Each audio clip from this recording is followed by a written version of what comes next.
I gave my address to the press. I really cannot give it to you now. If you couldn't get there, too bad. Erica, I'm not here to interview you. In fact, I'm surprised that you're here at all. Mark told me that you sold a house. You were leaving town. Well, my plans have drastically changed. But he said you sold a house. In fact, he said he was only going to stay here a day or two more, so that's why... Well, he certainly can stay here as long as he likes.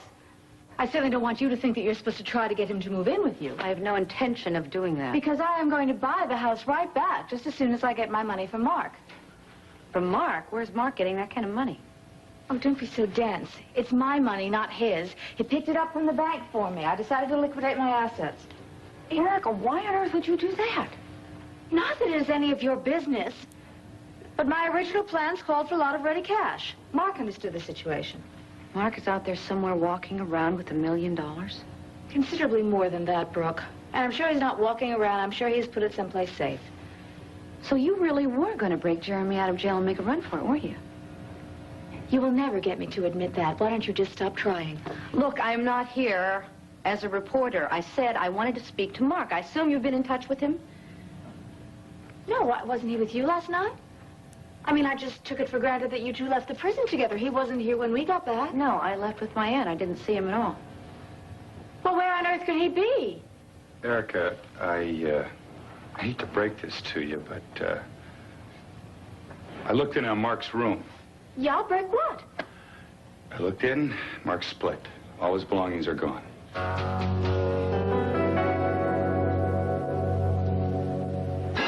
Honey, you know, you're too much. First you tell me how wonderful it is that Natalie got this tremendous job offer, and now you're worried that the thing is not kosher. I'm sorry, but I can't help it. The longer she's gone, the more I worry. Listen, it's not like she got a call from Billy Clyde Tuggle now, is it? I mean, the guy's an art dealer. He's a big art dealer, right? Well, I don't know. I don't know one art dealer from another. Well, neither do I, but what are you getting suspicious about? Natalie's heard of him, right? Because she told me she would call me by noon sharp if she was okay. It is now after 1 o'clock. Well, where did she go exactly for the appointment? I don't know. I should have gotten the number from her. I wish I knew where she was.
Mark's things are gone, that's no reason to jump to conclusions.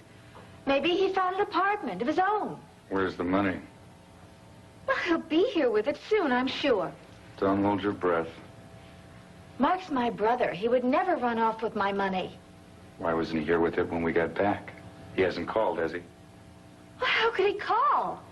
He couldn't call. I've had the phone off the hook because I don't want to talk to any more reporters. That's still no excuse. There is some good explanation. Come on, Erica, wake up. Huh? He's got a suitcase with $2 million. His things are packed and gone. It's as simple as that. You don't know what you're talking about. He's my brother, and you just don't know him. Erica, you don't know him either. Mark's on drugs again. I'm sorry I had to tell you like that. How dare you come into my house and tell me something like that? Get out of here with your lies. Wait a minute, I think all right? Brooke's telling the truth. No. Mark rejected her, so now she's turned on him and she's spreading rumors. Erica, there's no point in running away from the truth. I was just as upset when I found out that Mark was hooked again. And why did he tell you about the drug thing and not me? He didn't tell me. I guessed it. He told me he was making every effort to kick it, and he begged me not to say anything to anyone. Well, then why are you betraying him right now when he is trying so hard? Because he was lying. I think Brooke's telling the truth. You stay out of this. Listen, he was high in the prison chapel. He admitted it when I confronted him with it. And I issued him an ultimatum. I told him I was going to turn him in if he didn't get professional help. But it looks like he's run away. Well, of course. I mean, you're the cause of everything. You're the reason he's on drugs to begin with.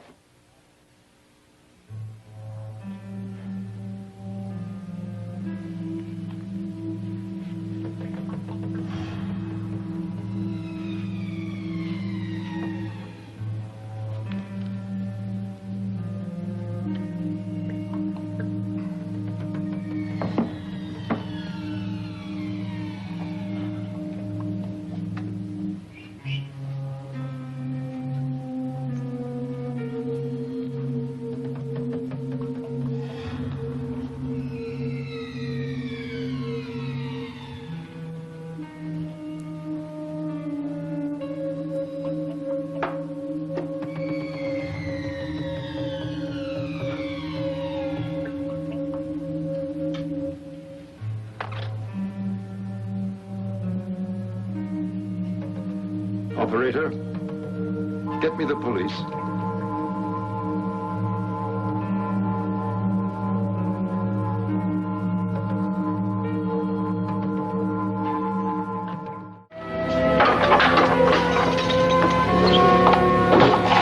Donna! What are you doing here? It's Natalie, Jeremy. I'm worried sick about her. Why are you coming to me? There's nothing I can do about it. Is she sick? Does she need money? No, it's nothing like that at all. I just need some information. You're the only one I can think to turn to. Information about what? Well, I thought since you're an artist, you might have heard of this guy I'm talking about. He's an art dealer, fine art objects, and he's a... Donna, calm down. What's his name? Okay, his first name is Jean. It's French, I guess, but his last name sounds Italian. It's something like Grimaldi. Jean Grimaldi? Yes, you know him. Yeah, of course I know. I mean, I don't know him personally, but Father used to go to the Grimaldi auctions. Oh, that's great. Okay, because this guy called Natalie this morning. He said he wants her to be his representative in Center City. Donna, that's impossible. I know it sounds fishy that somebody would offer a job over the phone like that. Donna, what's fishy is that Jean Grimaldi's dead over a year ago. Are you sure? Of course I'm sure he's dead. I mean, the auctions still bear his name, but Mrs. Grimaldi sold out. Jeremy, what are we going to do? She went to meet this guy in Center City. Well, obviously, he's a crook, and there's nothing we can do about it, but if she plans to work for him, just tell her what I tell you. If she ever comes home.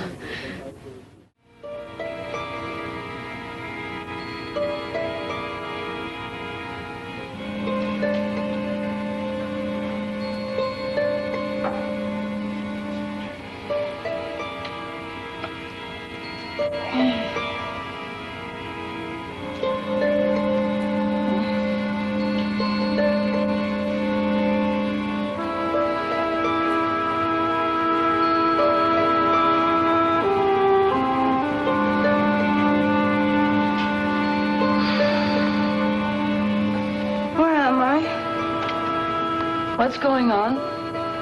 You better pull yourself together. You're under arrest. What are you talking about? Stolen art. Why don't you give us a rundown of your fencing operation? Fencing. I came here to see about a job. That the way you usually dress when you go on job interviews? This isn't mine. There was some champagne. Oh, I bet. You have a lot of parties here, do you? Where is Mr. Grimaldi? Who? The owner of the art gallery, Jean Grimaldi. He was here. He's not here now. Can you give us a description? I didn't see him. He talked to me over the intercom system. He told me to make myself at home and to drink the champagne. Yeah, that sounds very provocative. Come on. You're going down to headquarters. You're under arrest. And under what charge? Suspicion of grand larceny. You have the right to remain silent and to refuse to answer any questions. Anything you do say may be used against you in a court of law. You have the right to consult an attorney before speaking to the police, and you have an attorney present. You can't blame Brooke for Mark's habit. I can and I do, and you stay out of this. Mark was totally cured. Totally cured. And then you had to go and get him on that drug story. I didn't do that, Erica. He took that on himself. No, you pressured him because you so wanted the glory of breaking that story. You killed Mike. And you also got Mark on drugs. Look, Mark was not on cocaine when we split up, and I haven't seen him in 2 years, so you cannot lay that on my back. Well, I can certainly blame you for not telling me sooner. I didn't know anything about this until I found Mark at Willow Lake, and then he swore me to secrecy. He was terrified that he would go to jail and that he would be destroyed, and he would be. Addicts are not sent to jail. They are if they're suspected of robbery. How do you think Mark got the money to buy drugs? Stop it. I will not listen to another word of this. You are trying to make Mark sound like a monster, and he's not. He's the dearest, most talented man I've ever known. But he has a severe problem right now. Oh, hi. I'm looking for Erica. Oh, hi, Erica. Well, Brooke, hi. Hi, Donna. Donna, what is it? Well, I just came from seeing Jeremy. Whatever for? Oh, I had something I needed to ask him for Natalie's sake. Well, I'm sure he was very helpful. Oh, yeah, he really was. Listen, anyway, the reason he wanted me to come drop by was to tell you he needs desperately to talk to you, and your phone must be out of order or something, because he's been trying to call ever since he got up there. No. My phone is off the hook, because I don't want to talk to Jeremy. Erica, you can't be serious. Well, I certainly am. As a matter of fact, Donna, when you, or if you need to see Jeremy again, you tell him that for me, will you? No. I don't think so. I'm not mixing in this. Bye, everybody.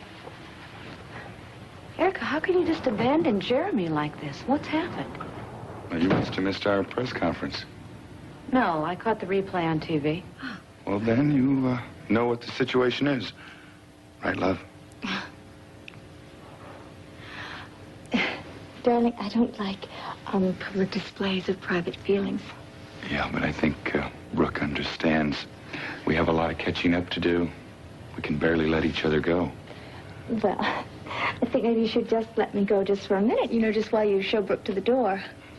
I can see where the door is from here. Oh, wait, Brooke. Brooke, if you do speak to Mark, I want you to be sure to tell him that I'm here. I'm waiting for him to bring my If money I hear back. anything, I'll let you know. How dare you do that to me? Take advantage of me like that, nuzzle me, drool all over me. I was only trying to back your story. Brooke's no dummy. You want her to tell the media that the press conference was a lot of bull? I want you to leave it up to me to initiate any display of affection. I will know when it's the right time to do it. I will know when it's the right time to make points. In the meantime, I do not want you pawing me.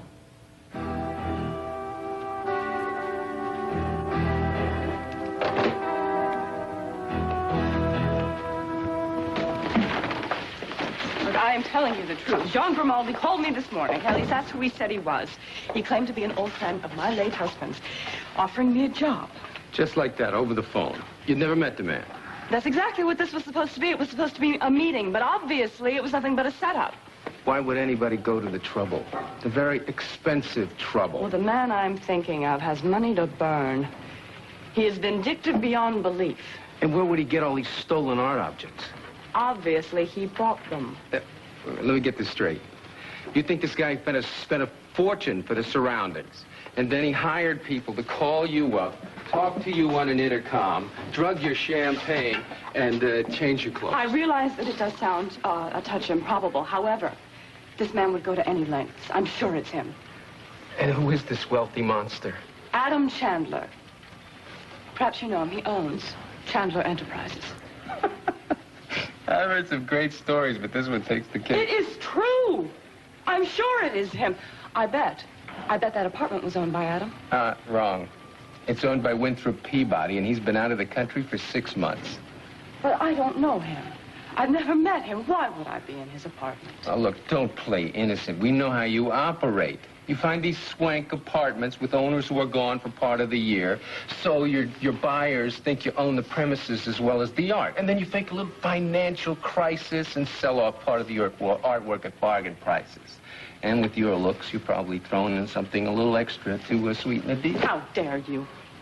Anyone who knows me would not be able to believe that I could possibly be involved in such a thing.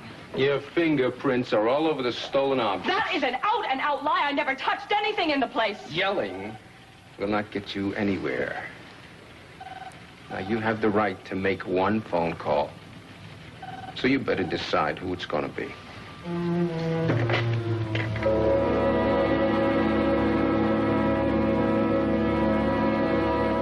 And Sonny Peabody's been taken care of.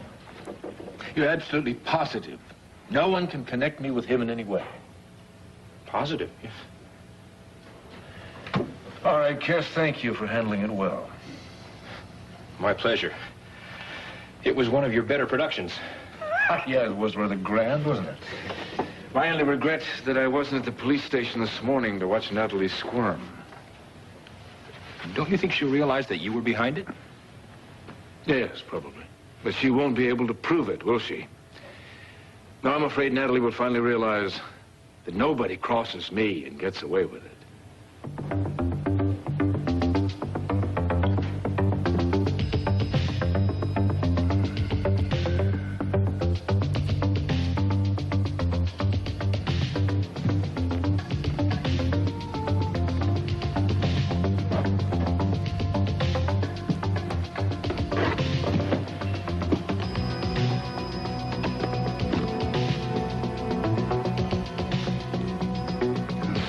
Beg on the street before I give you one penny of this.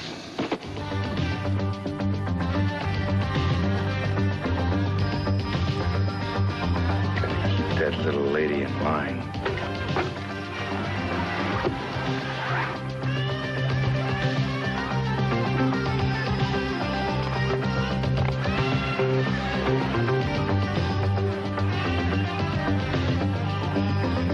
Dear Erica, forgive me. I love you more than I love anyone, and yet all I do is hurt you. I lost the money. I hid it before I went to the wedding, but it's gone. Worse than that, I lied to you. I killed Earl Foster. I didn't mean to. It was self-defense. Tell the police and apologize to Jeremy for me. It's no excuse, but I was afraid. I can't survive in jail. I hate myself for doing this to you. I'm going away. I won't hurt you ever again. I promise. Mark.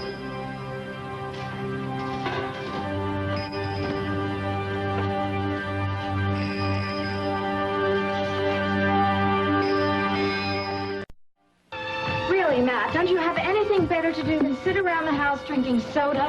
And what are you doing? I spilled a little, so I gotta wipe it up. With your shirt tail? You really are the slob of the world. Oh, come on, Erica, chill out, will you? How can I? How can I do that when I'm gonna lose the roof over my head? I thought you were gonna talk to that real estate lady about an extension. Yeah, I did, and the best Marion Colby could do for me was one more day. Well, there's a lot we can do in 24 hours. We? What help are you? Oh, I've got to think of a way to raise the money just in case. In case of what? In case something has happened to Mark. I don't want to think about it, but I have to. I have got to be able to get this house back for that same money I paid for it. I thought you were going to talk to your buddy Palmer. I did. Honestly, men are such fools. Well, yeah, what fool are you going to call now? As a matter of fact, I am calling a woman now, which is what I should have done in the beginning. Women are much more reliable, much more sensible.